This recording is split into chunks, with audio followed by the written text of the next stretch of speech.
కొన్ని రాత్రులు మన జీవితాన్ని మార్చేయవచ్చు. అటువంటి ఒక రాత్రి నా జీవితంలో కూడా జరిగింది. నేను నార్మల్గా ఎప్పటిలాగా పడుకున్నాను. నైట్ 11 అవుతుంది. ఎవరు నన్ను పిలుస్తున్నట్టుగా సౌండ్ వినిపించి మేలుకున్నాను.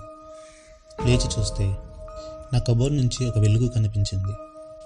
ఆ కబోర్డ్ నుంచి నన్ను ఎవరో రాజు రాజు అని పిలుస్తున్నారు. అది విని నా కబోర్డ్ వైపు నేను మెల్లగా నడుచుకుంటూ వెళ్తున్నాను. ఏదో చిన్న భయం, అది ఎవరు అని. భయంతో ఎవరైనా ఉన్నారా అని అడిగాను.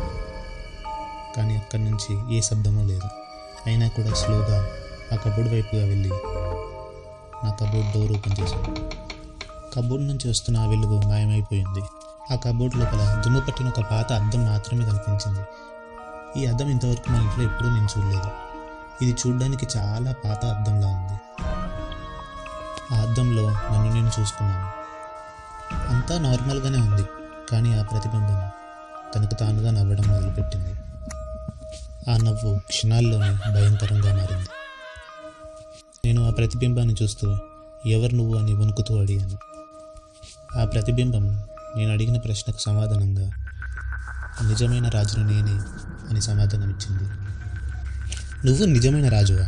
నువ్వు నా ప్రతిబింబాన్ని మాత్రమే. అయినా నువ్వు ఎలా మాట్లాడుతున్నావు అని అడిగాను. నువ్వు ఈ ప్రపంచాన్ని మోసం చేయగలవు, కానీ నువ్వు ఎన్నటికీ నన్ను మోసం చేయలేవు. నీ భవిష్యత్తులో నువ్వు ఏం చేస్తున్నావో నువ్వు ఇక్కడే చూడగలవు. చూస్తావా? నువ్వు ఎంత రాక్షసుడివో చూస్తావా అని ఆ ప్రతిబింబం నన్ను అడిగింది.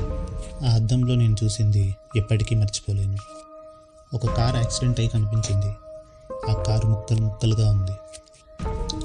ఆ కారులో మా అమ్మ, నాన్న, చెల్లి కనిపించారు.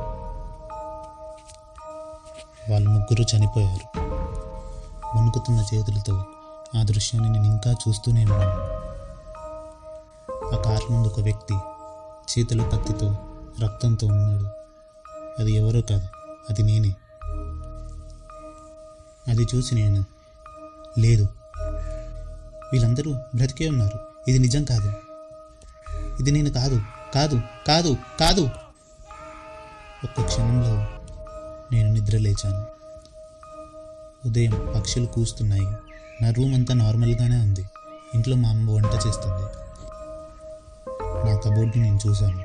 కబోర్డ్ కూడా నార్మల్గానే ఉంది. నేను చూసింది నిజమా అబద్ధమా? ఆ రోజు నుంచి ఒక్కరోజు కూడా నేను ప్రశాంతంగా పడుకోలేకపోయాను.